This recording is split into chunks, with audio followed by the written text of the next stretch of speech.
Burnout is maybe a little bit of a touchy topic in the industry. It's something that we all know exists. We talk about it. It's very hard for leaders to admit that, in fact, they are experiencing it. I know I was one of those people.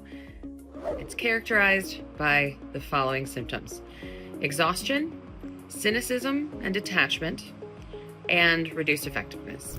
I worked for a demanding organization with very high expectations, and of course I worked around a lot of very high achieving people. So it became very easy for me to put myself in a mindset that I was always on, always available, always going to be ready for the next big thing.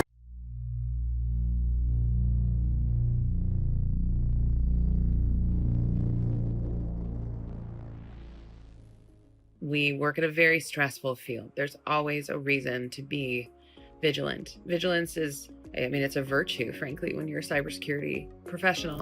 And vigilance, it's funny, it becomes less effective as a mindset when it's on all the time. In other words, vigilance should really be something that we practice when there is a reason to be on alert. That's not a super popular way of thinking or way of talking about things in the cyber industry, but nonetheless, it's true.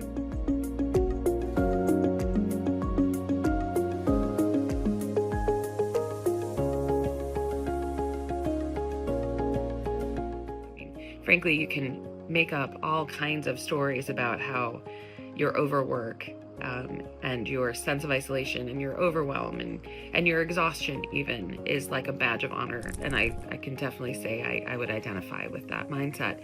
It's not really a great, healthy mindset, though, especially for a leader to espouse, because of course what's happening is our teams are watching us.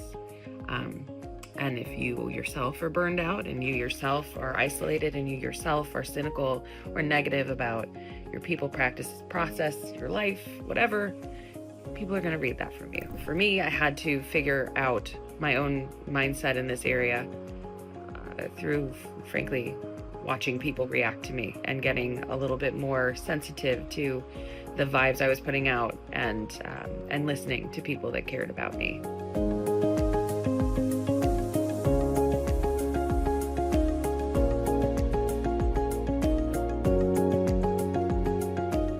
No one wants to talk about how fundamentally, if you are exhausted and isolated and you feel like you can never ever take a break and it's all too much, that's really not great for performance. But according to some of these articles I've read, there is a direct corollary between like the athlete's need to recover and the human being's general need to recover. And I think definitely when you are working at a very high level, doing kind of amazing things as a cybersecurity professional, let's go ahead and throw ourselves into the bucket of like those high performance athletes.